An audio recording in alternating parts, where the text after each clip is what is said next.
EA Games. Challenge everything.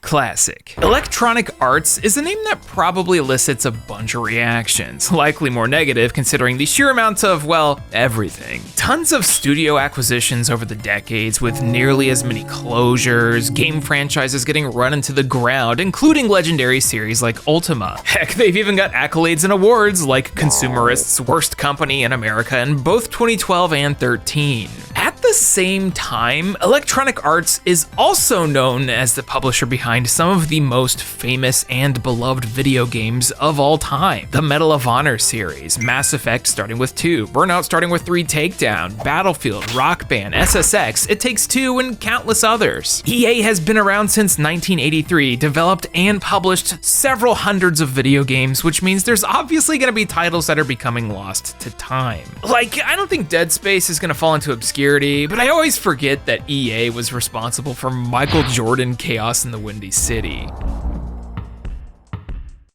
A basketball platformer, you know it. Well, I'll always look at the screen and just think of the sprites used in Barkley Shut Up and Jam Gaiden. It just goes to show that EA's been putting out all sorts of weird stuff for well over 4 decades now. Be they things that have shut down, old games that were delisted so you can't pay for them anymore, or just stuff that went totally under the radar, we've got a lot to talk about. So strap in. We're finally talking about Simpsons Skateboarding. Tail grab. My butt hurts. So yo, it's Austin, and today we're finally tackling one of the originals, forgotten and weird Electronic Arts video games. Cause I was like, looking at my shelf and I saw a whole bunch of that circle logo, and I needed a reason to play American McGee's Alice. We've got a whole lot to get into today, but before we get started, this video has been sponsored by Storyblocks. This one's for the creators. Storyblocks is something that I've used in my videos for years, and it's something that I'm sure you've seen bits and pieces of all over the internet. Storyblocks is a stock media subscription service that gives creators unlimited high quality videos, images, music, and sound effects to work with. A single sub gets you the entire library, so you can tinker around with stuff and see what works. That library is made by real artists who are just making clips and sounds that you can use to, try and enhance whatever it is you're talking about. Like sometimes I like to use a clip of like a power shovel hitting the dirt, or like a nice whoosh. It's all easy to find, easy to streamline directly into your workflow and help you realize your vision with assets reflecting real experiences. Storyblocks usage licensing makes it so it's pretty easy to avoid content ID. You actually just input your channel ID into their system to get whitelisted, so there's nothing to worry about. They're also adding things to the stock library all the time, high quality, fresh, and diverse stuff that you can use to really expand your ideas on. Look, we've been using Storyblocks for a long time. It is something that I recommend. So to get started with unlimited stock media downloads at one set price, click the link down in the description or head to storyblocks.com/Austin Eruption to check it out today. Thanks to Storyblocks for the sponsor, but for now it's time to get the ball rolling. And I figure, as per usual, we should head back to the beginning to see what was going on. We all know Electronic Arts as this giant corporation in the 2020s, but back in the early 80s, they were just another startup with a handful of games. Old school EA. Originally founded by ex-Apple employee Trip Hawkins, Electronic Arts popped up in a warehouse in South San Francisco with 5 games out of the gate, all of which would hit early PC platforms like the Amiga, Apple II, Commodore 64, and a few on Atari 8-bit PCs. We had Worms?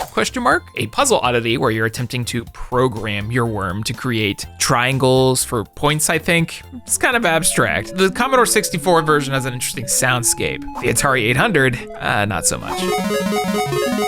There was Mule, a video game about economics. Colonize the planet Irada, that's Atari spelled backwards, and try to sustain an economy while working with others to try and be the best player. This one was multiplayer, was kind of a pioneer in the strategy gaming genre. Heck, it was even cited as an inspiration for Pikmin 1 by Shigeru Miyamoto. But let's be real, everyone just loved that bangin' theme song. I sure liked the old EA logo. Archon, the Light and the Dark is similar to chess in appearance, but would actually bring you into a playable battle when you occupy the same space as the enemy. It's got a surprising amount of depth, reviewed well at the time, got a sequel the following year, and would even get a port on the NES all the way in 1989. And well, these 3 early releases were all pretty original. Interesting concepts, even if a bit abstract, but still cool. The other 2 would be less so. Axis Assassin, as you can see, is Tempest, but honestly, just play Tempest. And lastly, the game that was heralded as the first true EA game, as the other 4 were just published by them, EA Original Hard Hat Mac. It's kind of giving Donkey Kong, huh? But only with the construction hard. The gameplay isn't the same, although you'll still be fighting against the big bad as you build structures while avoiding all kinds of crazy stuff. Also, for some reason, they decided to make an OSHA representative the bad guy. I guess Mac just hates that damn workplace safety. Yeah, this one's just okay. But it's neat to see how far EA has come. Honestly, a lot of Electronic Arts' early offerings were smaller titles like this. I think the first killer app they put out was 1985's The Bard's Tale, a classic fantasy role-playing game that received high praise, got several sequels, spin-offs, even a kickstarted remaster. These were the kind of games EA and studios like Interplay Productions got famous for. Stuff like Robot Rascals, even if it was kind of neat, wasn't. There's tons of random games like this. Richard and Alan's Escape from Hell is an RPG that's in the name. And let's not forget about Vixen. While not responsible for the original release, EA did publish the heck out of Marble Madness on all sorts of platforms, and they even got in on the licensed video games nice and early. Screw Buck Rogers, we've got Britain's own Dan Dare, Pilot of the Future. A large portion of EA's early offerings were simply published. However, one of their most famous early releases was all in-house. Surely you've heard about Skate or Die. Not the first, but one of the first skateboarding video games ever made. One with a killer soundtrack.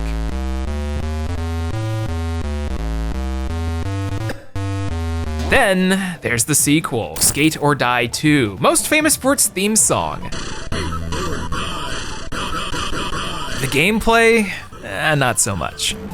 Skate or Die 2, The Search for Double Trouble, is an NES exclusive sequel to the original PC game, one that stars the Little Mermaid for some reason. I guess Ariel got her land legs and preferred kickflips to princes. The first game has you doing a lot of tricks on half pipes out of the gate. It's mostly like this. The sequel's main game is a platformer type of deal where you have to repeatedly mash buttons to speed up and where any kind of bump brings you to a complete stop. Honestly, neither one or two were very good, but at least one didn't make you make jumps like this.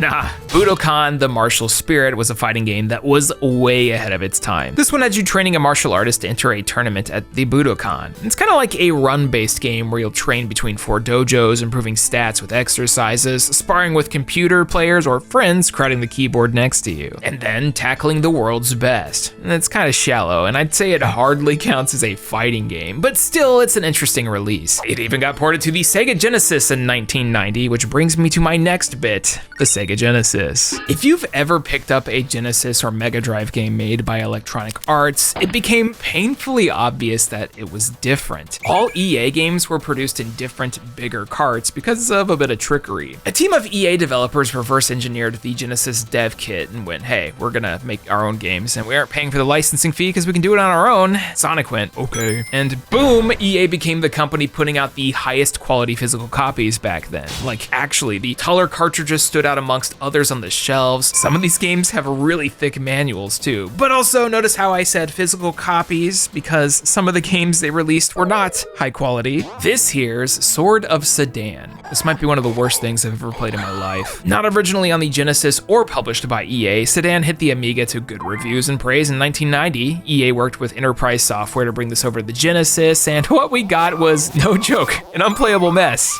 Even the first level requires you to have full mastery. There's no music, enemies have way too much health, and the potion system is confusing. You apparently need to combine them in levels to get abilities or increase your hit, which is the damage you cause. The base amount of damage that you dish out is minuscule, and just like, look at all this nonsense I have to deal with. It's so hard. Your best strategy is to duck down and repeatedly stab enemies in the junk while their health barely drops. And that's so rude. Sword of Sodan sucks, but there is a whole bunch of other EA Genesis releases. Like, actually, in the 8 years Electronic Arts was supporting Sega's golden age, they released well over 100 video games. From Budokan and early Madden, all the way to NBA Live 98. Yeah, 1998, even if it was basically the exact same game as 97. I guess some things never change. So, let's highlight some games from my favorite childhood console, Rings of Power. This is one of the first games by Naughty Dog, unreleased related to Lord of the Rings, despite everything on the screen. This one's not great. Naughty Dog was brought on with one of those sneaky Genesis dev kits to make an RPG, but the game they released did not feel good. It also didn't sell very well. There's this bizarre delay to every button you press, no sense of direction in the world, and you'll absolutely need to have the manual to figure stuff out. Battles are done automatically by default, so you'll suddenly be sucked into battles and die in seconds without a clue as to what's going on. What is this? My face! There's a ton of games we could mention. Traveler's Tales Galahad, a run-of-the-mill platformer by Psygnosis, was taken by EA and slapped onto the Mega Drive. Mutant League Football is a conversion of the Madden 93 engine using mutants, same deal with the hockey version. These games are actually pretty awesome. Have gotten newer versions in the 2010s, and there was even an animated series in the 90s, Mutant League. Can't say I ever watched this, but I did play a lot of Mutant League Football with rentals. Little did 5-year-old me know that this was just Madden with dudes screaming. Y'all like platformers and RPGs? We got a bunch. Risky Woods, James Pond, Will Harvey Presents the Immortal, the super cool Techno Clash. There's even big popular hits like the Strike series with Desert Strike, Jungle Strike, a once super cool and successful helicopter shooter game franchise that EA left behind in the year 1997. If you spend an extra couple $100, you could even play Tough Man Contest for the 32X, based on the real-life Tough Man Contest featuring Butterbean poorly photoshopped and stepping on a dude's face. It's a Punch-Out clone, just one with worse controls, a terrible field of view, and some harsh whistling. There's even the one platformer that escaped Genesis containment and made it onto the Super Nintendo. Bob, like an acronym. It's a run-of-the-mill shoot-'em-up starring a bug robot guy named Bob. This dude crashes his dad's car out during a bender, cannot spell the word weird, but he sure can die in seconds. But there's one game I really wanted to talk about and have wanted to bring up for years. I love General Chaos, and I'm not really sure why. I mean, look at it. General Chaos is a one-of-a-kind. It's a satirical, console-only real-time strategy game where you control a squad of dudes trying to fight other dudes. Is there a story? Yeah, in the manual apparently, where you'll see brothers Chaos and Havoc enjoying a children's war game before doing real war games. This manual has simple drawings with sprite faces thrown on top of them. Also, what in the world are we looking at here? Everything about this entire game is goofy as heck, but I love it. There's a ton of maps and team compositions to play with, different units have specialties and work well in conjunction with others. I always liked the flamethrower dude, but I also loved getting into close combat. Sure, it's like a rock, paper, scissors thing, but everyone kind of stands and watches it go down like a hockey fight. General Chaos is at its core an extremely simple game, and if what you see is something you like, well, try it. If not, you're not gonna like it. This game and its thumpy, farty, military hoorah theme have been stuck in my head for well over 30 years now.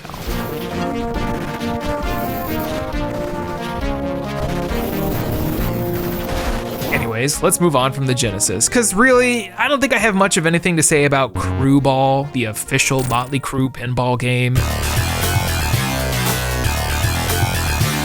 Sure, maybe we won't get into Dr. Feelgood, but we will head into the licensed game dimension. Electronic Arts has been on the licensed game train since the beginning. I mean, obviously, they've been doing like the yearly sports release forever. And sometimes they'd like to let the player know exactly who published the game every single time you start a level. Like with WCW Backstage Assault. Electronic Arts proudly presents all of the stars of World Championship Wrestling in WCW Backstage Assault. Thanks, Shivani. World Championship Wrestling is a federation that received a ton of video games over the years. Different eras, different developers, and of course, different publishers. THQ held onto the license for a majority of the prime years with the NWO before literally swapping over to the WWF to make WWF No Mercy. Probably still one of the best wrestling games ever. So, needing to cobble something together, WCW partnered with Electronic Arts for 2 releases. WCW Mayhem, which was pretty okay, and then the ill-fated final WCW game, and one that's frequently cited as one of the worst of all time, WCW Backstage Assault. A title with banger reviews that released 5 months before the company was shut down entirely. What happens when you take the ring out of the wrestling match? You get this. Beast kick. This guy stinks so bad, I'm beginning to wonder This guy's potty trained. Backstage Assault feels rough. I mean, the idea of making a game out of the backstage segments and fights isn't terrible. They were all over the TV shows in this era. But without like a ring to do things on, your moveset is severely hampered and turned into like a punch-kick brawler affair. The systems aren't good enough for that to translate. Also, whoever thought this looked like Big Papa Pump Scott Steiner needed to pick up some glasses. Honestly, my favorite part of this game are the menus. They scream 2000, and since the loading times are lengthy, you've got enough time to read them all. We've got like 4 fonts on the screen, some extra words in the background. The last 3 tooltips are basically the same. Give your opponent a seat, make him pipe down, take him out with the trash. Yeah, this one's not great. This doesn't look good at all. Spinning back fist. Oh, I certainly didn't see that happen. This is just plain unfair. Just remember, when you win, hot dog the crowd. Find out next time. What an amazing match, Tony. This is only scratching the surface. It wouldn't be a video of mine if we weren't able to find some bizarro licensed games, such as Queen the Eye. EA teamed up with Destination Design and, well, Queen to create this strange action-adventure game. You play as a guy named Dubrok, a secret agent of the big world-ruling anti-art AI called the Eye. You mess up, find a library of cool ancient rock and roll tunes, and are sentenced to death in the arena, where you run around pre-rendered backgrounds with tank controls while fighting enemies. All set to Queen. Check out this combat.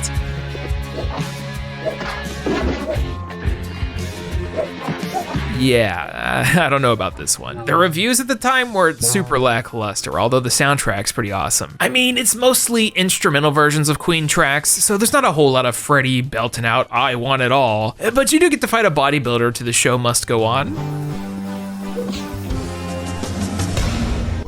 Excellent. If you can think of a license, EA probably got their hands on it at some point. Lord of the Rings had an amazing set of games with The Two Towers and Return of the King, although those are pretty well known. The Third Age, a little less so. You know, the Final Fantasy X clone where you play a story happening at the same time as the Fellowship. I actually liked this one a lot, especially how armor you found lying around changed the way that you look. I mean, it's Lord of the Rings, but you know, look at the screen and it's just like, yep, that's Final Fantasy X. I just wish the story and characters had a bit more. It's a little dry.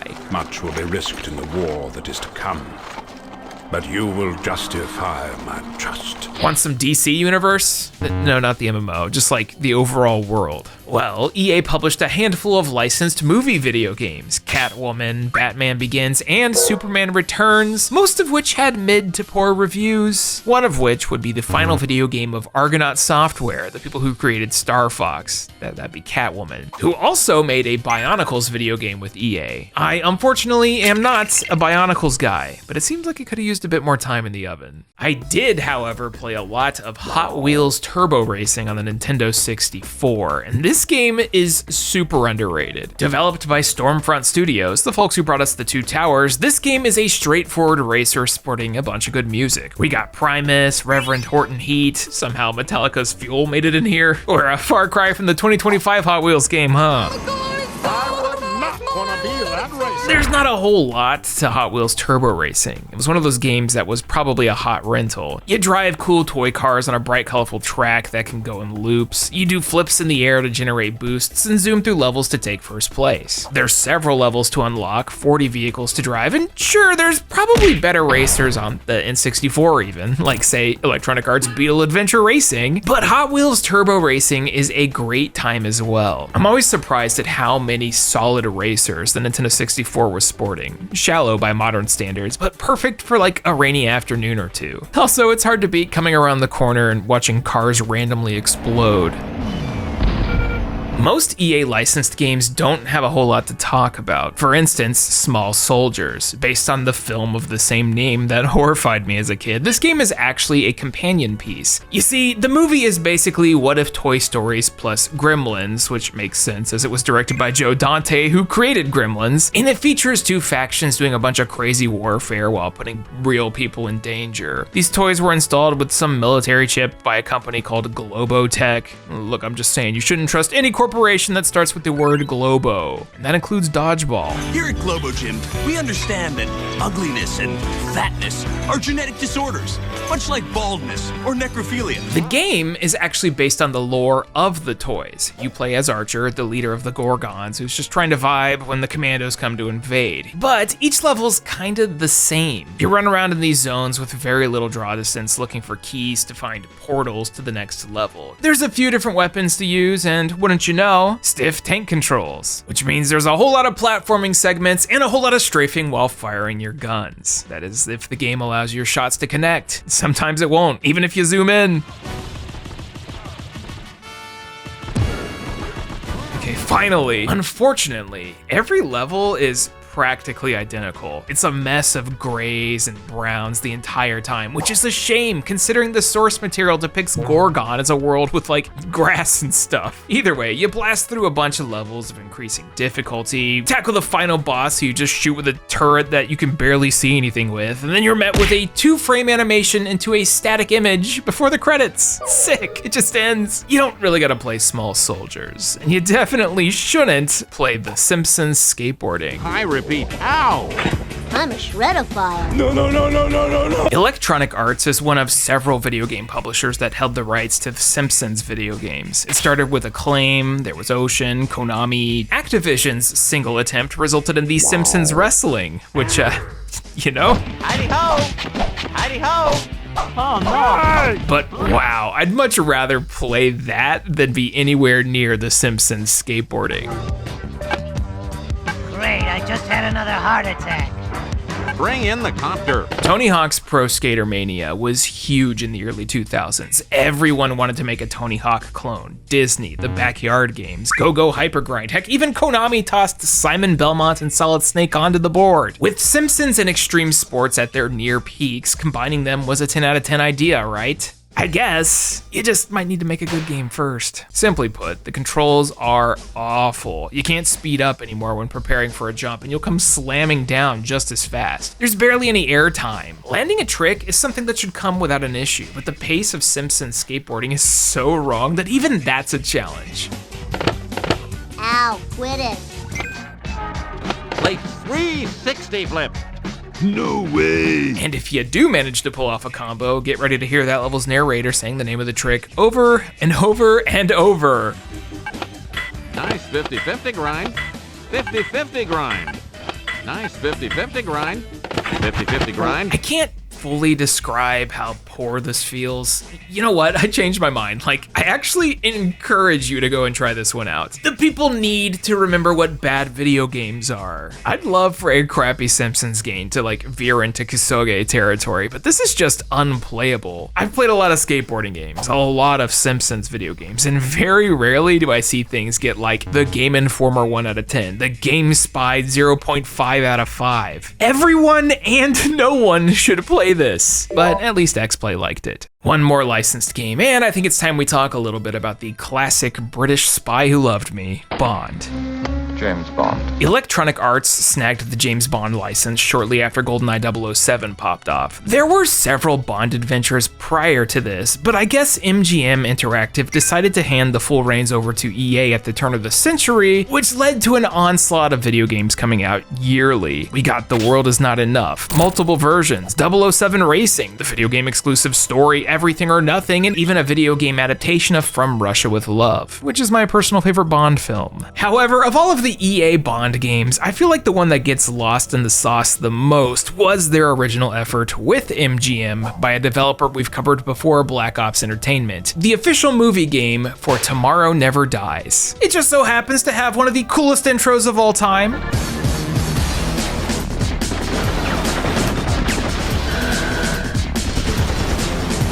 James Bond, baby. Now, Pierce Brosnan's always gonna be my Bond, as he's the one I grew up with. Also the fact that GoldenEye kept my N64 warm for several years. So when you hear the next movie is also getting a video game, of course you're gonna get excited, because clearly it's gonna be the same people, right?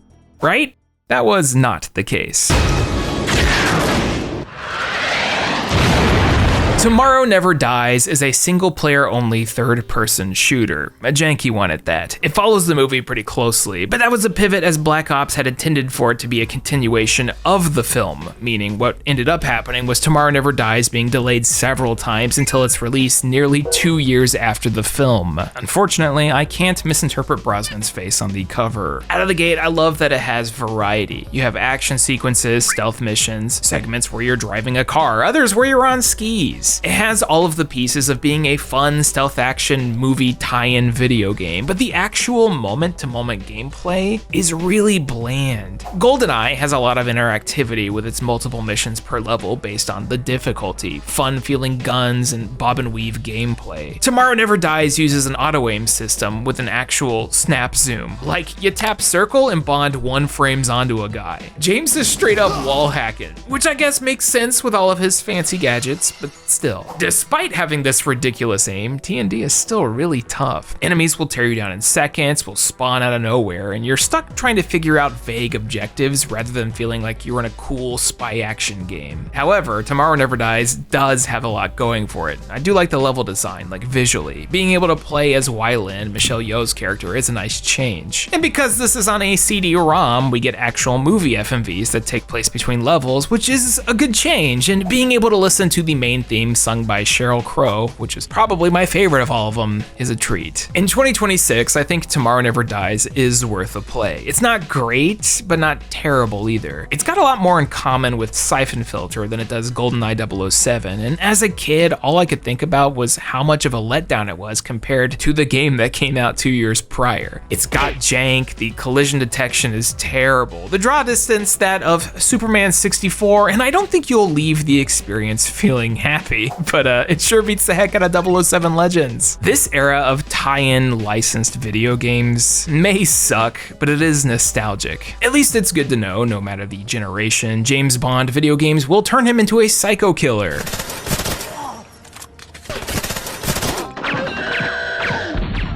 Alright, I think it's time to dive a bit into the weird stuff. With the sheer amount of video games Electronic Arts has published, licensed or not, there's bound to be a bunch of oddities you've never heard of. For example, Skydive. Go ahead and jump.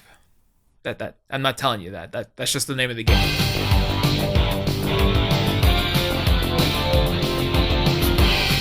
Probably for a good reason. Skydive is a game developed by the Groove Alliance, and it is exactly what it looks like. The type of thing your coworker played a bunch growing up. Technically published by Gonzo Games, this was a brand established by EA in the late 90s with the goal of selling casual PC games, as you can see here. We got Ted Nugent, Wild Hunting Adventure, and Michelle Kwan Figure Skating, and as you can tell, all of these are, awful. Skydive, Go Ahead and Jump was lucky enough to get reviews in publications where it won GameSpot's Worst Game of the Year award, the numbers across the board reflecting that, and honestly, it's essentially a nothing game. You pick a diver, one of two modes, and then jankily run out of a plane onto the ground, parachute or not. How about the time EA published some Japanese-only stuff? Electronic Arts had joint ventures with Japanese publishers, notably Square and Victor Entertainment. Electronic Arts Square gave us the early PlayStation 2 release X Squad, while Electronic Arts Victor put out a handful of stuff in the 90s, including Warcraft 2 and Cotton Fantastic Night Dreams. One of their exclusive releases was a 2D fighter called Rabbit. Developed by Aorn, one of their only releases, Rabbit is a Saturn and arcade fighter in the spirit of JoJo's Bizarre Adventure. Like, mechanically, just instead of stands, you get animal spirits, including a rabbit. This one's okay, although I can't really picture it without thinking about Little Eddie. I hate him. Heading down south a little bit, in early 1999, Electronic Arts teamed up with Australian developer Insomnia Entertainment and Dreamtime Interactive to bring us The Creed. No, not Assassins. No, not There's a Hunger. Although the opening CG might look a little worse than the Bullets music video. The Creed is interesting. The concept's neat. You're thrown into this cyberpunk world after escaping a space prison to do stuff. You play as one of two characters with the mission of getting out of there, but it's incredibly difficult to tell what you're supposed to do. There's over 150 missions to tackle. There's this open world to run around in and multiple factions you can help out. However, the controls are needlessly complicated and tough to understand. I mean, look at all these options. Going into this blind, figuring out what to do is a challenge, and aiming your gun is even harder, nearly impossible. I can see what the Creed was trying to do, and I respect it, although it's hard for me not to just think about the opening cutscene with its stupid amount of gore and people cursing with the freaking hell. What the freaking hell, son? Apparently this is the toned down version. Makes sense, although I don't know why they didn't tone this down. What the freaking hell, son? Speaking of things that are dead, let's pause. A quick shout out to the legions of dead games under EA's belt. Just a few things though, because if we're talking about studios, we'll be here all day. Warhammer Online, Age of Reckoning, with its super fun realm versus realm combat. Rocket Arena was a fun idea that was thrown out to perish. The Secret World had a neat MMORPG concept with awesome third wall breaking puzzles. Hellgate London's gotten a few re-releases, but that original Games for Windows live-ified disc held my attention for several months. The Sims Online was a whole deal that ran for a few years, and we can't even touch on the countless mobile games. Like, anyone remember Heroes of Dragon Age? And let us not forget about Darkspore. You might know Spore, the bizarre creature creator world simulation game Maxis put out in 2008, but you might not know about Darkspore. Developed by Maxis Emeryville, one of their prime studios, Darkspore took that character creation and turned it into a Diablo clone. It wasn't the most well-received of their games, and it had some interesting mechanics, but it was still a decently fun one. You would make a handful of alien creatures, fight through hordes of other aliens, and get upgrades to your little squad. I sank a decent amount of time into this in the early Steam days, but unfortunately, it was packing an always online DRM method that was notably shunned at release. There were big server issues in mid-2013, preventing people from logging in and even just playing single player, leading to Steam temporarily removing it from their store shelves. It was brought back, but it would eventually be shut down in 2016. That always online requirement included any single player action, and now it's just totally unplayable. A case we're seeing more and more of as time moves on. Anthem. There is a small community working on making this playable again, a mod called Resurrection Capsule, which is a positive, but this just shouldn't be a thing in the first place. I am glad Warhammer Online has a private server because it'd suck if that was gone for good. Rest in peace, Mythic Entertainment. I guess to be fair, EA was publishing all sorts of strange stuff from the 2000s and 2010s, like when they tossed together the EA Mobile Studio and brought us Surviving High School, the mobile phone and Nintendo DS visual novel about surviving high school. By the way, this ran for, no joke, 9 years before being discontinued. How about Blox? Sorry, Steven Spielberg's Blox. This Wii exclusive is like proto Angry Birds with a little dash of Jenga and Tetris Blast on top. Blox is a series of physics-based puzzles where you throw balls, lasers, and other stuff into structures with a single goal, knocking it all down. Sometimes you also gotta destroy a bunch of small blocky animals running at you, other times you just gotta hope the physics work in your favor. But also, it's a super solid release that made great use of the Wiimote gimmick. You could even make your own stages using the depths of your imagination.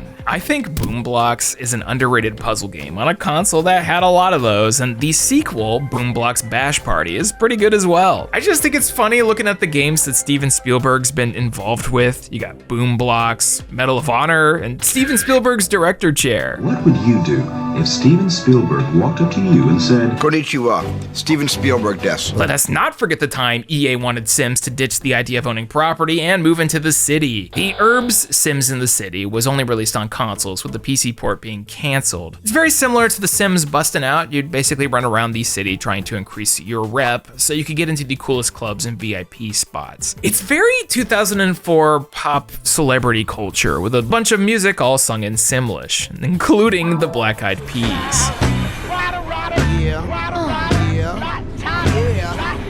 I was never the biggest fan of the Urbz, as it de-emphasized the home and family aspects of those games in favor of a silly storyline, and it seems like most people agreed. The Urbz was just okay, a mediocre seller, and the planned sequel scrapped. But there's one oddity I want to bring up today, and it's something by a studio you'd never guess. Pirates: The Legend of the Black Cat. There's a fire in the town.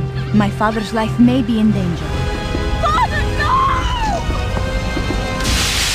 Pirates: The Legend of the Black Cat was one of the last 3 video games released by Command & Conquer creator Westwood Studios. Yes, Command & Conquer, but it's also way better than you would expect. Pirates is an ambitious title with several layers of gameplay. For starters, it's an action-adventure hack and slash, but also a large-scale naval combat game. There's a big old world map divided into little island sections that serve as levels. You can freely hop between islands, doing missions, looking for treasure, and following story beats to find out who killed your father, all while utilizing a defensive stance impervious to all attackers.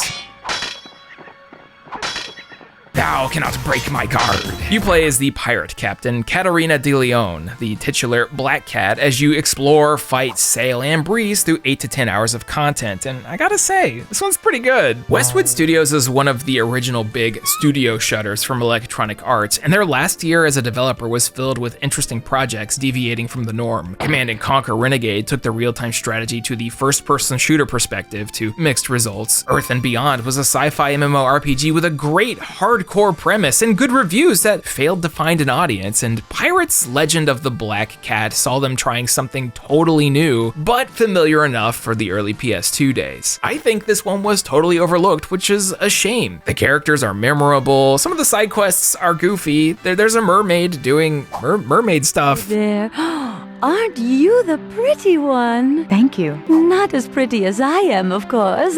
Also, most importantly, the ship combat's pretty solid. You can buy upgrades with the treasures you find, can increase the size of your ship up to a huge galleon, and launch tons of cannonballs into other ships and bases. It's even got good physics, causing the boat to tilt over whenever you fire a shot. I think Black Cat is like 3 steps away from being a super memorable classic. It ain't perfect, it's got a lot of jank, and if I have to hear the Banshee Spirit scream one more time, I'm gonna lose it. But if you're a fan of weird PlayStation 2 games and want to see what Westwood was up to, this is worth checking out. Yes. You have very lovely scales. Don't I? And lastly, one more oddity that I think time has appreciated, yet EA refuses to sell for some reason. Despite selling well over 1 million copies, despite getting a high-profile AAA sequel, and despite being based on one of the most famous fairy tales of all time, American McGee's Alice deserves more. Talk about weird. Come closer, my little chick. American McGee's Alice is the most high-profile release by Rogue Entertainment, responsible for the awesome Doom clone Strife and Quake 2 on the Nintendo 64. Alice was a pitch from ex-id Software American McGee about a shooter-style game without the themes you'd see in Doom and Quake. Hence, a dark, cartoonish take on Lewis Carroll's Alice's Adventures in Wonderland and Through the Looking Glass. And I do mean dark. Everyone I love dies violently, unnaturally.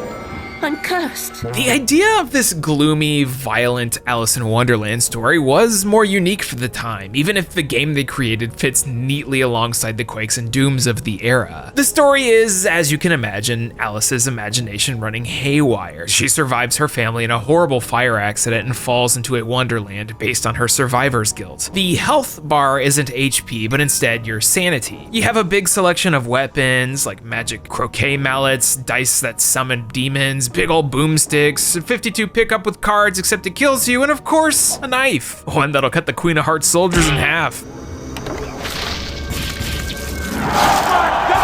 I adore this game. The mood and vibe it presents are perfectly 2000. The music low-key and creepy. The Cheshire Cat creeped me out as a kid, and his big, mouthy grin follows you throughout the entire game. You can even summon him at will. Circus career. Certain enemy types are tough to overcome at first, but once you figure it out, Alice becomes boomer shooter adjacent, just sporting an original visual style. You'll be whisked away into nightmare worlds, like Tea Time takes place in this horrifying void, where you're just fighting for survival. And I love how stylistically a lot of these worlds stand apart from others, like the black and white level, Pale Realm, is a big contender for this. You get transformed into a chess piece and have to navigate the ground with this. Before you know it, you've gone all through Wonderland, defeated horror horrifying versions of familiar characters and concepts, and unfortunately, it's all done too soon. While not super short, Alice can be tackled in 10 to 15 hours, and there's not much of a reason to replay it unless you want to pump the difficulty up. My only real issues here are that some of the platforming segments are annoying. Like, nobody likes ice levels, especially with platforming. You're slipping and sliding all over the place. I play this on PC now, but I originally played the remaster on console, where this was clearly not made for the DualShock 3, let me tell you.